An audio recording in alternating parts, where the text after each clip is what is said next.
everyone. So today I will be discussing how relaxation response, physical activity, social support, and culture affects the way we handle the stress. So first, let's talk about the relaxation response. So these techniques is para pakalmahin ang iyong utak at ang iyong katawan. Like just deep breath.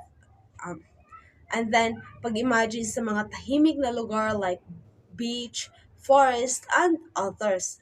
And then, a repetitive prayer and yoga, tai chi. So, if ginagawa natin ang mga bagay na ito, ay kumakalma ang ating katawan at ang ating kaisipan. So, all of this helps to release the tension. And then, para patibayin ang ating puso at para pababain ang ating stress.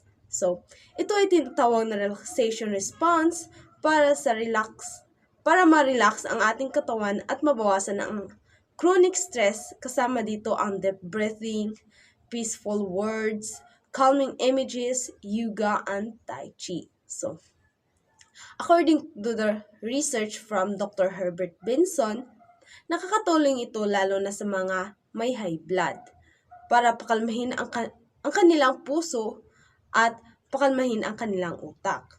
So, but according to him, hindi ito 100% cure. Second is about the physical activity. So, according to the text, exercise help us reduce stress in different ways. Kapag nag-i-exercise tayo, kahit simpleng walking lang, nagiging mas malalim ang paghinga natin. Nababawasan ang muscle tension at mas nagre-relax ang ating katawan. So, the activities like yoga, tai chi, qigong also help us because they involve slow movement. So, deep breathing and mental focus. In short, kapag gumagalaw ang ating katawan, nagiging kalmado ang ating isip. So, let's talk about the third, which is the social support. So, ito yung tulong na nakukuha natin from our friends, families, relatives, classmates, neighbors, and coworkers, and even companions. So, ang mga taong may malapit na relationship usually handle stress better because they receive emotional support.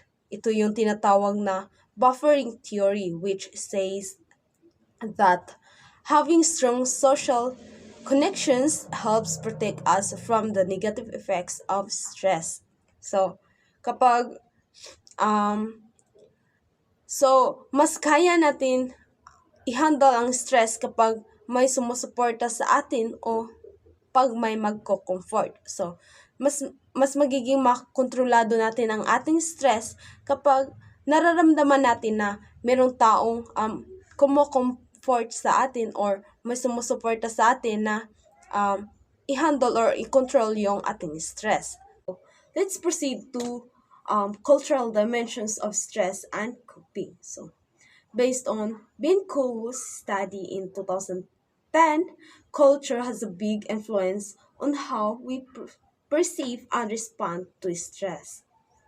So,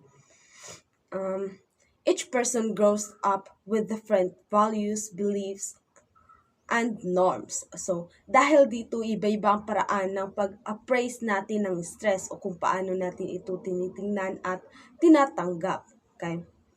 Lahi-lahi man tag culture, so it means lahi-lahi sa tag mga strategies nato kung unsaon nato paggamit or how we handle the stress or so lahi-lahi man tag mga strategies, so we think na mo na ang dapat buhaton because of a different cultures man.